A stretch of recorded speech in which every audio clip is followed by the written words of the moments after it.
거룩한 성일 주의 날입니다. 오직 하나님의 영광을 위하여 오늘도 주의 손과 발이 되어 주의 기쁨이 되는 성일 되기를 주의 이름으로 축복합니다. 자, 바울은 골로새서를 마치면서 이제 마지막 끝인사를 이제 그를 도왔던 총 10명의 사람에게 이제 인사를 전하고 그 이름들을 언급하는데, 우리는 지난번에 이 두기고에 대해서 우리가 말씀을 살폈습니다. 자, 두기고, 우리가 첫 번째, 그는 한때 이방인이었다가 바울을 만나서 이제 그리스도인이 된 사람임을 우리가 살폈습니다. 자, 두 번째는 그는 복음을 전하는 발이었습니다. 바울이 복음 서신을 전할 때에 이 두기고가 기쁨과 즐거움을 가지고 그 먼 길을 오고 가고 하면서 그는 그 서신을 전해주면서 기쁨과 즐거움으로 이 소식을 전해주었고, 그래서 그를 일컬어서 이제 바울의 발이었다라고 그렇게 또 부르고 있습니다. 자, 세 번째, 우리가 지난번에는 여기까지 말씀을 살폈는데, 자, 세 번째는 두기고는 사랑을 받는 형제였음을 소개합니다. 자, 7절 말씀 우리가 다 같이 합독할 때에 두기고 대신에 나 이름을 넣어서 나의 신앙 고백으로 나의 믿음으로 다시 한번 합독합니다. 김한세가 내 사정을 다 너희에게 알려주리니 그는 사랑받는 형제요 그랬습니다. 자, 그는 사랑받는 형제다 그랬습니다. 자, 두기고는 바울에게 사랑을 받았습니다. 그리고 그를 알고 있는 모든 사람들로부터 사랑을 받았습니다. 그러니까 주의 종에게만 사랑을 받은 것이 아니라 그를 알고 있는 모든 사람들에게도 사랑을 받았습니다. 특별히 골로새 교회가 두기고를 사랑했습니다. 그리고 에베소서 6장 21절에 보면 여기에서도 이렇게 전거되고 있습니다. 중반절입니다. 사랑을 받은 형제요 그랬습니다. 두기고에 대하여, 그러니까 두기고는 골로새 교회만 사랑받은 사람이 아니라 에베소 교회에도 사랑을 받았습니다. 그리고 주의 종 바울에게도 사랑을 받았습니다. 사실 사랑의 상대성 원리가 있죠. 우리가 살아가다 보면 모든 사람에게 다 미움을 받는 사람은 한 사람도 없어요. 그렇다고 또 모든 사람에게 다 사랑을 받는 사람도 드물 거예요. 사랑의 상대성 원리는 내가 사랑하는 사람이 있습니다. 그게 이제 아마 제일 첫 번째는 가족이 아닐까요? 아마 가족들 관계는 아마 서로 사랑하는 관계일 거예요. 근데 가족에게만 사랑을 받고 다른 사람들에게 사랑을 받지 않는다면 그 사랑에는 문제가 있는 거죠. 우리는 당연히 기본적으로 가족에게 사랑을 주고받습니다. 그러나 가족에게도 우리가 사랑을 주고받지만 또 주변 사람들에게도 사랑을 주고받아야 되죠. 그 사랑이 더 건강한 사랑이고 일관성 있는 사랑입니다. 만약 여러분들이 주의 종에게만 사랑을 받고 주의 종하고 관계는 참 좋아요. 그런데 다른 교인들하고 사랑의 관계가 형성되지 않는다면 그 사랑은 건강한 사랑이라고 말할 수가 없어요. 만약 여러분들이 성도들끼리는 막 사랑하는데 주의 종과의 사랑 형성이 안 된다면 그 사랑도 문제가 있습니다. 그래서 건강한 사랑은, 성경의 사랑은 이제 어느 한 사람에게만 이제 집착되어지는 사랑이 아니라 보편적인 사랑이 되어야 된다고 하는 것이죠. 내 사랑하는 사람은 당연히 가족을 사랑해야 되고, 만약 가족까지도 사랑하지 않는다면 우리는 근본적으로 우리의 신앙과 인격을 점검해야 됩니다. 가족의 사랑은 기본이거든요. 하나님께서 보라 형제가 서로 사랑하고 동거함이 어찌 그리 아름다운고 하나님이 거기에서 복을 명하셨나니 곧 영생이로다. 시편 133편의 말씀이죠. 그래서 가족의 사랑은 본능의 사랑이고 하나님이 우리에게 주시는 기본의 사랑이니까 우리는 가족은 기본적으로 사랑해야 됩니다. 그러면 가족만 사랑하면 되냐? 이웃들은, 내 동료들은, 그럼 교회 믿음의 형제들은, 그건 당연히 우리 그리스도인들은 사랑의 보편성으로 넓혀가야 되는 것이죠. 교회 안에서 내가 좋아하는 사람만 사랑하고 나하고 뭐 별로 이제 소곤이 아니거나 내가 별로 좋아하지 않는 사람은 사랑하지 않는다. 그런 보편적 사랑이라고 말할 수가 없어요. 그래서 이 두기고는 바울에게만 사랑받는 관계가 아니라 골로새 교인들이 다 두기고를 사랑한 거예요. 그리고 에베소 교인들도 다 두기고를 사랑했습니다. 저는 여러분들이 신앙생활하면서 이 사랑의 보편성의 상대성 원리가 서로 오고 가기를 주의 이름으로 축복합니다. 사랑의 상대성 원리는 두 번째는 이렇습니다. 사랑은 여러분 먼저 내가 받고 주는 것이 상대성일까요? 아니면 내가 먼저 주고 받는 것이 상대성 원리의 우선순위일까요?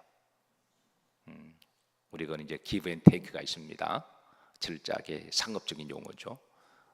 이제 뭘 주면 받는다는 거죠. 받으면 준다고, 이게 일종의 거래인데요. 근데 어떤 사람이 더 지혜로울까요? 나에게 잘하면 내가 더 잘한다. 이게 더 지혜로운 걸까요? 아니면 내가 먼저 잘하고 나중에 그때가 언젠지는 모르지만 내가 이제 그만한 또 대우를 받는다. 어느 게 더 우리 기독교에서 가르쳐 주는 걸까요? 그리고 어느 게 더 지혜로운 걸까요? 우리 기독교는 내가 먼저 받고 잘하나 못하나 보자, 이걸 계산해 사는 것은 세상적인 계산이죠. 근데 우리 그리스도인들은 주의 이름으로 먼저 주고 먼저 내가 사랑하고 그러고 난 다음에 그게 언젠지는 모르지만 꼭 받으려고 주는 것은 아닙니다. 그냥 주께 사라고 하셨으니까 내가 먼저 사랑해 주고 그리고 모든 영광 하나님께 올려드리면 그런 사랑은 일관성이 있습니다. 한 번 주고 보자, 내가 3번까지는 준다. 그건 세상의 계산의 방식이죠. 그거 오래 못 갑니다. 그냥 주의 이름을 했으면 잊어버리는 거죠. 잊어버리고 또 하는 거죠. 잊어버리고 또 하는 겁니다. 그러면 상대가 볼 때 내가 받은 게 3번이 넘는데 계산하다 보면 그 사랑은 진심이었구나, 순수했구나. 그걸 깨달으면 그 사람도 마음을 열고 또 예수님을 믿기도 하고 또 존경하기도 하고 또 인간관계도 신실해지기도 하고 그리고 이제 또 사랑을 주기도 하죠. 그래서 우리 기독교의 사랑의 상대성 원리는 내가 받고 하는 게 아니라 먼저 주는 거다. 이게 사랑의 상대성 원리입니다. 세상에 여러분 사랑을 그냥 받는 사람은 없어요. 나는 태어났더니 모든 사람이 나를 그냥 사랑해 주더라. 그거는 부모 외에는 없습니다. 세상 사람들은 철저하게 계산을 해요. 두기고는 그냥 갔더니 사랑해 주었더라, 아닙니다. 그가 사랑을 받은 것은 먼저 사랑을 주었기 때문에 그런 거예요. 그런 사랑의 사람이었습니다. 그래서 바울은 그는 사랑받는 형제다. 어디 가더라도 그는 사랑받는 형제다. 그 전제는 그가 주의 이름으로 사랑했기 때문에 사랑을 받았다고 하는 것이죠. 그래서 사랑의 상대성 원리의 첫 번째는 받고 주는 게 아니라 주고 받는 거다. 항상 이것을 기억하시고 저는 여러분들에게 어디 가시든 사랑을 받기를 주의 이름으로 축복합니다. 꼭 주의 종에게만 사랑을 주고받는 관계가 아니라 성도들 사이에도 사랑의 관계가 보편성으로 돼야 되고 그리고 또 내가 일하는 내 직장에서도 그게 보편적으로 흘러가야 되고 나를 아는 모든 사람들에게도 그게 흘러가야 그 사랑이 건강한 사랑이고 보편적 주의 사랑인 것을 기억하시고 오늘 두기고와 같은 그런 성도들이 되기를 주의 이름으로 축복합니다. 자, 네 번째 두기고는 신실한 일꾼이다 라고 소개합니다. 7절 후렴절입니다. 자, 그는 신실한 일꾼이다. 이 신실하다, 이 말은 두 가지 의미가 있습니다. 첫 번째, 믿음이 좋다, faithful이라고 하는 의미를 가지고 있죠.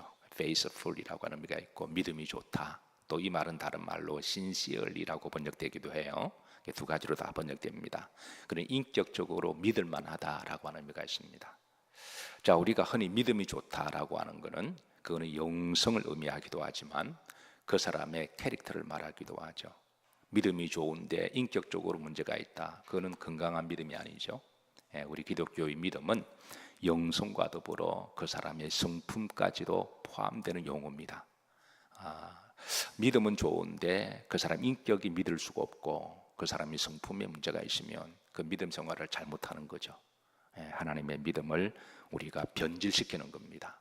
그래서 성경이 말하는 믿음은 입술로만 흔히 이제 TV에서 그게 이제 좀 비아냥거리듯이 목소리만 주여 믿습니다, 주여 크게 한다고 그게 믿는 게 아니라 인격까지 변화되어지는 그런 신실성, 그게 바로 이제 믿음 안에 카테고리 안에 포함되어 있는데 이게 언제부턴가 말로만 그냥 믿습니까? 믿습니다. 뭐 그것만 이렇게 자꾸 하다 보니까 이게 인격이 결여된 이제 믿음이 되는데 이거는 잘못된 거죠. 우리 기독교의 성경이 가르치는 믿음은 그게 이제 기본적으로 하나님에 대한 신뢰, 그리고 말씀에 대한 신뢰, 그리고 영성이라 그러죠. 그리고 내 인격의 변화, 내 성품의 변화, 여기 동반될 때 우리는 그 사람 믿음이 좋다라고 그렇게 말하는 거죠.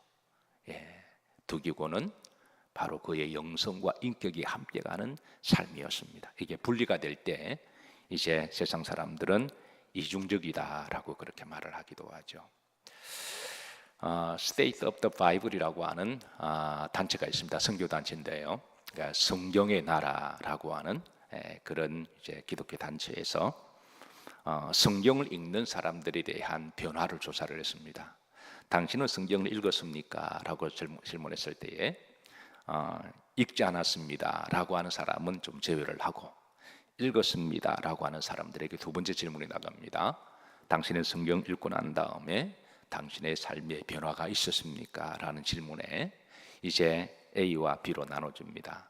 내 인생에 변화가 있었습니다 라고 대답하는 이들이 있었고, 또 B라고 하는 대답은 나는 별로 잘 모르겠습니다 라고 하는 그런 대답이 나왔습니다. 이 바이블 나라에서 이 원인이 어디에 있을까?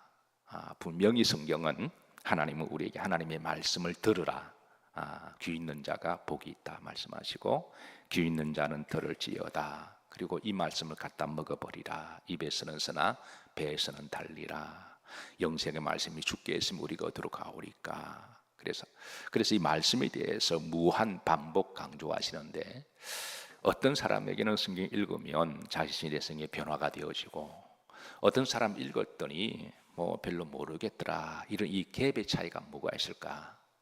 그게 성경의 문제일까? 아니면 읽는 사람의 그 믿음의 문제일까? 이 부분을 심층조사를 했는데요. 하다 보니까 한 가지 놀라운 이게 이제 결과가 나왔습니다. 성경을 읽을 때에 변화를 경험한 사람들의 한 가지 전제가 있습니다. 성경을 그냥 국어책 읽듯이 내가 한번 좀 떼야 되겠다, 하도 많이 이야기하니까 한번 일독해야 되겠다, 이런 마음으로 읽은 사람은 전혀 별로 변화가 없었어요. 그러니까 성경을 그냥 국어책 읽듯이 그리고 한번 일독해야 되겠다, 남들이 읽으니까, 교회에서 말하니까, 목사님이 말하니까, 그래서 읽은 사람은 거의 변화가 없었어요. 근데 성경을 읽때 이런 사람은 거의 다 변화가 왔습니다. 그 전제가 뭐냐면 심플합니다. 성경은 하나님의 말씀이고 하나님에 대한 신뢰, 하나님의 신뢰가 있고 읽는 사람은 100% 다 변했습니다. 그러니까 성경을 그냥 한번 읽어보자, 그거 아니라는 거예요. 국어책도 아니니까, 윤리와 도덕책도 아니니까. 근데 읽을 때에 이 말씀은 하나님의 말씀이다, 그리고 이 말씀에 대한 믿음, 신뢰, 그렇게 읽으면 100% 변한다는 거예요. 두기고는 하나님에 대한 믿음이 있었습니다. 예수님에 대한 믿음, 자기 인생을 다 걸만한, 우리가 두기고의 인생을 보면 그는 이제 바울이 얼마나 이제 계속 나옵니다. 두기고는 어떤 사람인지. 그래서 그의 전생애를 이제 다 의지하고 투자하고 헌신할 만한 그 믿음은 하나님에 대한 믿음이 있었어요. 천국에 대한 믿음, 예수 그리스도에 대한 믿음. 그렇지 않고서는 우리가 이렇게 믿을 수 없거든요. 어떤 내가 복을 받기 위해서 믿는 것하고요, 취미생활로 믿는 것하고 내 인생을 다 걸고 믿는 것은 차이가 있습니다. 그게 질적인 차이가 있는 거죠. 남들이 교회 다니니까 교회 다니면 복 준다 그러더라. 요즘은 교회 다니는 게 트렌드야. 교회 다녀야 소속감도 있고 소셜 그런 관계도 하고, 이렇게 우리가 신앙생활을 하는 것하고 내 인생을 다 올인하고 신앙생활하는 그 근본적인 차이가 있다는 거예요. 예. 어떠세요, 여러분? 여러분은 어떻게 신앙생활을 하시나요? 예, 신앙생활은 우리가 하나님에 대한 신뢰, 예수 그리스도에 대한 신뢰, 천국에 대한 소망, 내 모든 인생을 다 걸고 헌신해서라도 그만한 충분한 가치가 있다는 믿음이 있을 때 우리는 그게 그 일을 기쁨으로 할 수가 있는 거죠. 주일 저녁마다 특강을 하고 있습니다. 종교교육 특강이 이제 마지막 파트기도 하고요. 우리나라에 임하신 하나님의 역사. 그래서 1884년에 하나님이 우리나라를 긍휼히 여겨주셔서 우리나라에 복음을 전해주셨고, 그래서 복음을 전해주셨을 때 그때 우리나라에 오신 officially 어떤 공식적으로만 통계된 선교사만 해도 1,500명 정도가 돼요. 그 가운데 한 500여 명 정도는 우리가 이제 추적할 수가 있습니다. 자료가 많든 적든 간에 오신 한 500명의 선교사님들은 대충 어느 정도의 자료를 좀 남기셨어요.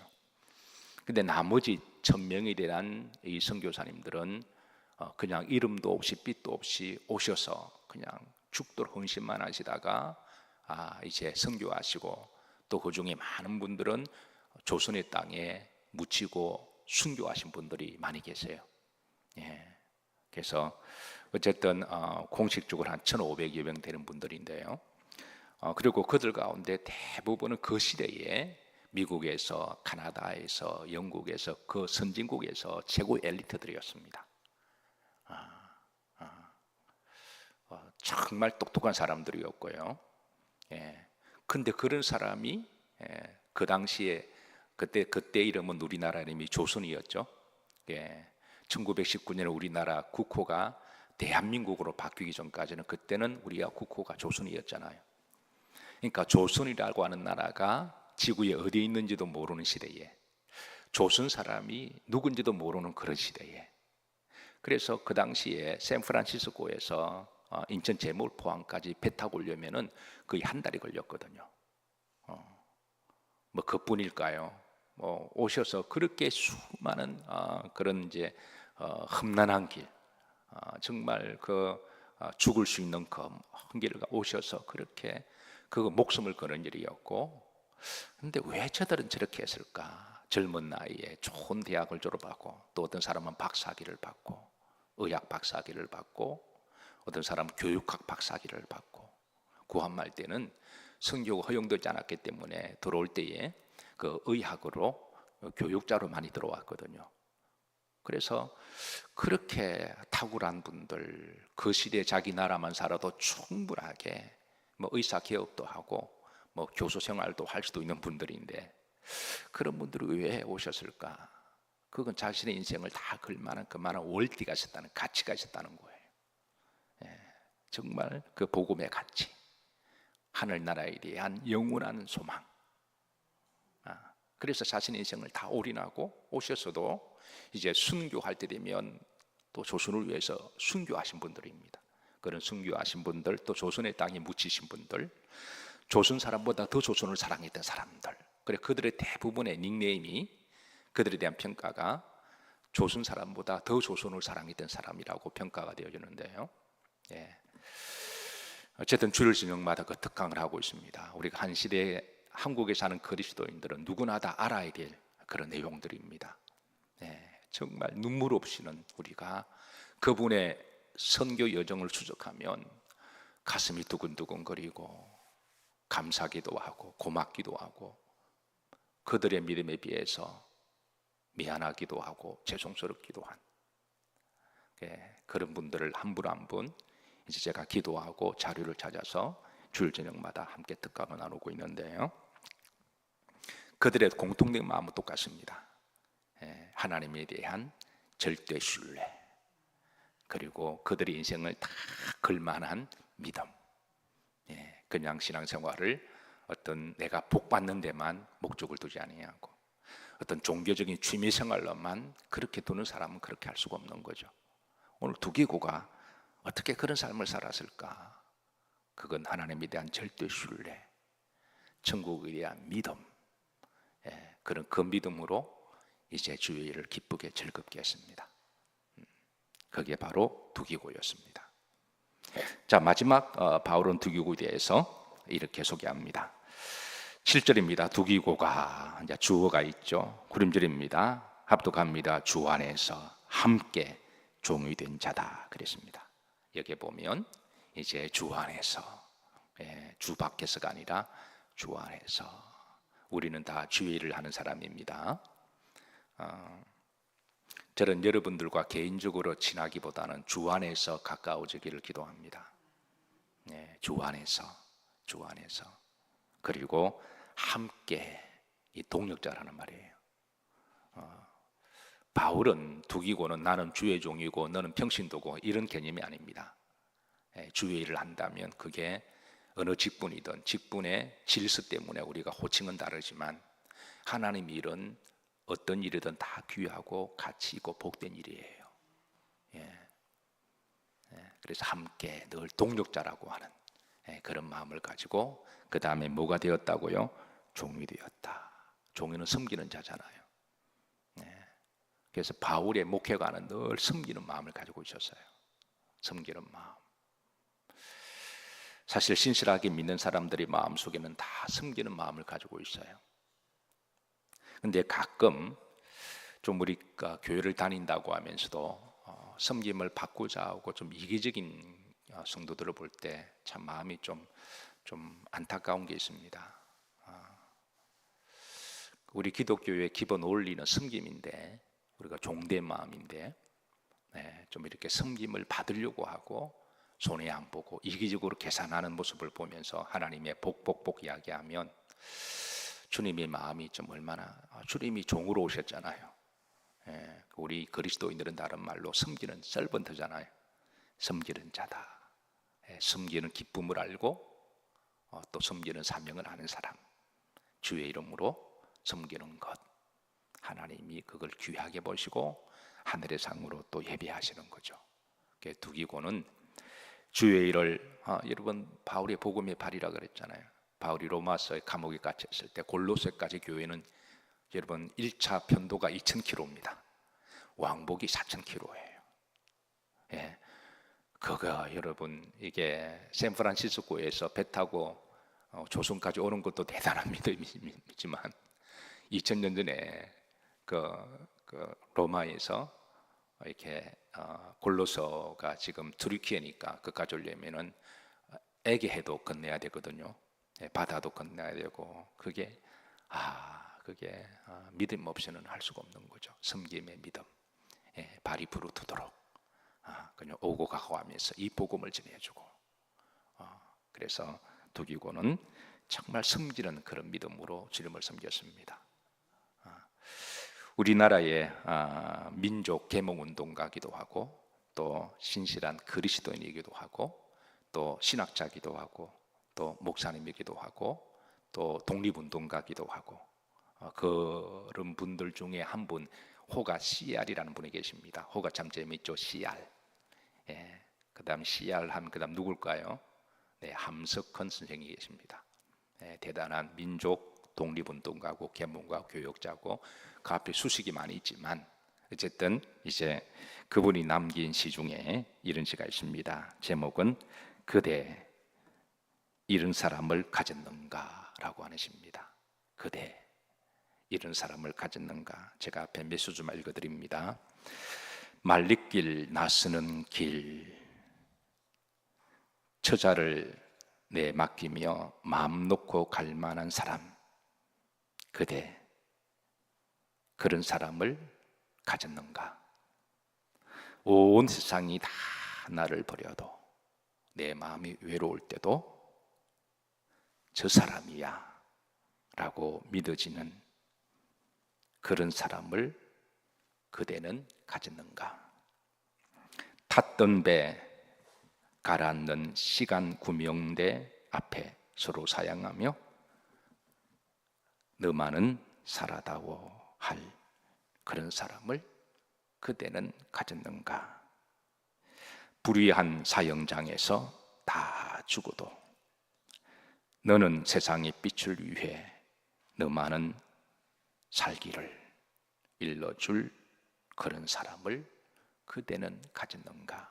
이런 내용의 시입니다. 예. 바울에게 바로 그런 사람은 두기고 같은 사람이었어요. 예, 그대.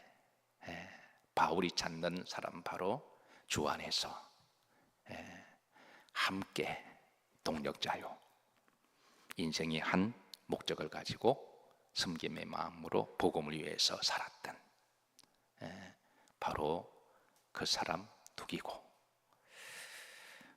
오늘 이 시대에 저는 여러분들이 두기고들이 되시기를 주의 이름으로 축복합니다. 그게 복된 인생이고, 두기고 이름의 뜻은 행운이라고 그랬죠, 그죠? 예, 두기고의 한평생 살아가면서 그가 아마 이제 뭐 돈도 버는 일도 했을 것이고 또 많은 사람들을 만났을 거예요. 예, 그러나 그 인생의 마지막 하늘나라에서 아마 그의 최고의 인생 가운데 행운과 축복이 있다면 첫 번째는 예수 그리스도를 만난 게 아닐까요? 예, 인생 가운데 나는 주님을 만났다. 두 번째는 그가 행운은 나는 주의 일을 했다. 예, 주의 일을 했다. 예, 주님을 섬겼다. 우리가 시간과 하나님 기회 주셨을 때 우리 인생이 막 그냥 지나가는데 우리가 주의 일을 하는 것이 가장 보람되고 가치 있고, 남들은 알아주지 않더라도 뭐 돈 되는 것도 아닌데 뭐 학위 따는 것도 아닌데, 그래서 세상 사람들은 별로 귀하게 여기지 않습니다. 그러나 그 누구보다도 귀하게 여기시는 분은 내 영혼을 영원토록 책임질 천국에서 하나님이신 거죠. 그래서 남들이 볼 때는 어리석게 보이고 돈도 안 되고 뭐 학위 따는 것도 아닌데 그렇게 볼 줄 몰라도 하나님에 대한 믿음과 천국의 소망을 가진 이들에게는 바로 주의 일을 하는 것이 내 인생의 가장 큰 축복이고 행운이었다. 그렇게 살아갔던 이가 두기고였고, 바울은 그를 기억하고 오늘 골로새서를 마치면서 그 이름을 첫 번째로 거론하고 그를 드러내고 있습니다. 오늘 시대에 오늘 두기고와 같은 그런 우리의 신앙의 이룰 모델이 되기를 주의 이름으로 축복합니다.